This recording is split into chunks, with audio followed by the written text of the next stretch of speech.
crime by various perpetrators around the world.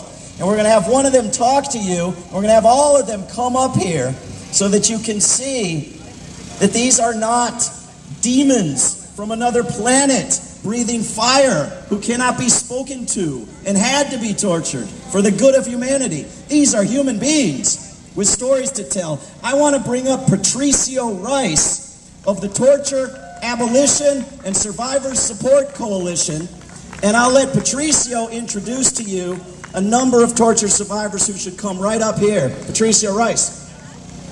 Thank you very much, and I'm really very happy to be with you this morning.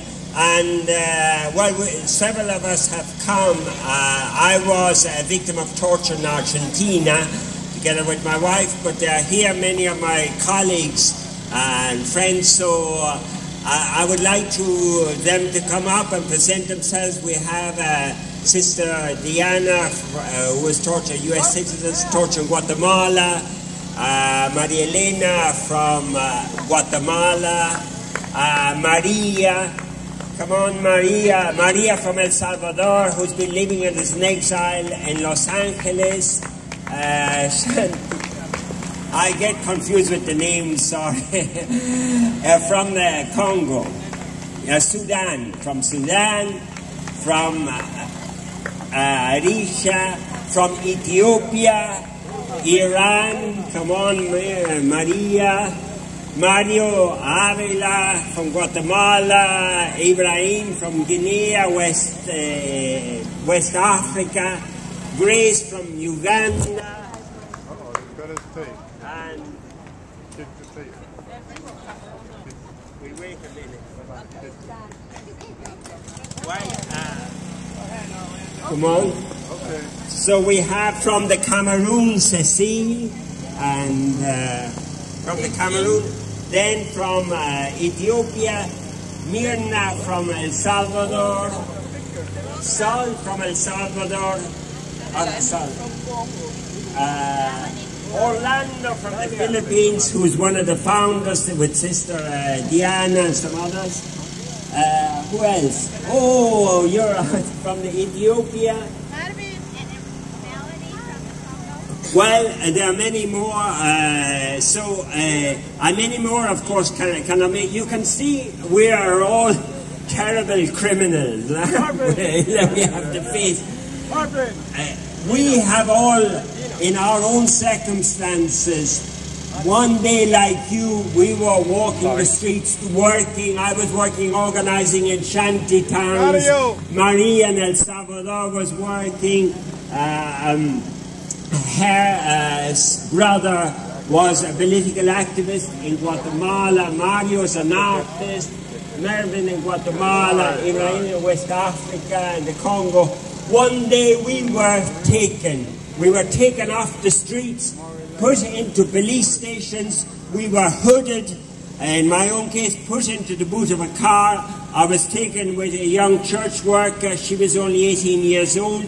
We were taken to a secret detention center where we were humiliated, beaten, asphyxiated, urinated on, taken out, interrogated, electricity, deprived of everything, of food, of water, all with the objective, at least in our case and different cases, to humiliate us, to get information about our friends and colleagues so that they would be submitted to the same humiliation, the same suffering, and also and above all to create terror and fear in the people and our families and all of the social organizing. This is torture. This is a crime. We say it is a crime. It can never be permitted. It's been going on too long, torture in the world. In the 60s, the French government authorized torture in Algeria. Then in Latin America, we had it with the famous bamboo cages in Vietnam. We have had it in almost in my own country, in Ireland, when the European Court condemned the 5 so-called systems of torture in 1970, almost 40 years ago. And yet it continues. And with the Bush administration, it made torture a tool in the war against terrorism. Torture with all the elements, secret detention, the denial of the habeas corpus writ, no information given out, the humiliation. So this is where we began to organize. Thanks to the work of survivors everywhere around the world, over 12 years ago, there was a convention adopted by the United Nations against torture, which the United States government and state ratified. It's a convention against torture. Almost at the same time, the UN set up an international day for support of survivors and victims of torture. Task this community, we began to organize at that time to celebrate that day with a vigil of 24 hours in front of the White House. And that's what we'll be doing this Saturday. And we invite you all to come and to be with us, to hear our stories and to give us strength together.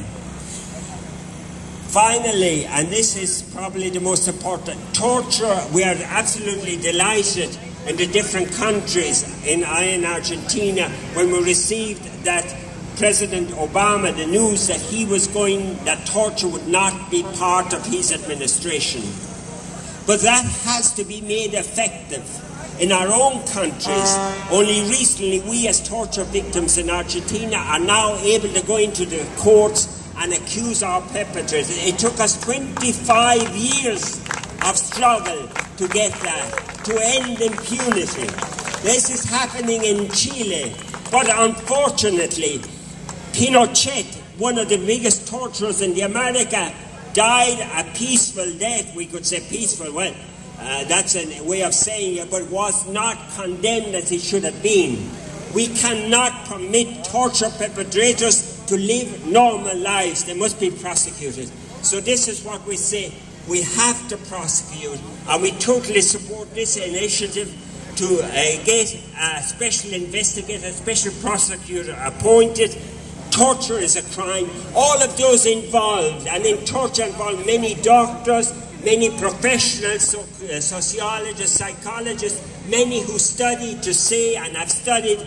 We have seen many of the very prestigious institutions in this country corrupt themselves because they have studied and have approved the use of torture. From Harvard University, I'm surprised, years ago scandalized to see out of Harvard University some professionals, so-called professionals, because they are criminals that authorize torture. We say no. And as survivors and our families, not only all of those who have supported, and also religious leaders who have supported torture as well, we condemn them. You cannot have chaplains accompanying people who are committing torture. So that's why we say torture never again. This is our struggle, and we are delighted to be here with you, and we are empowered by your presence, and together we will triumph.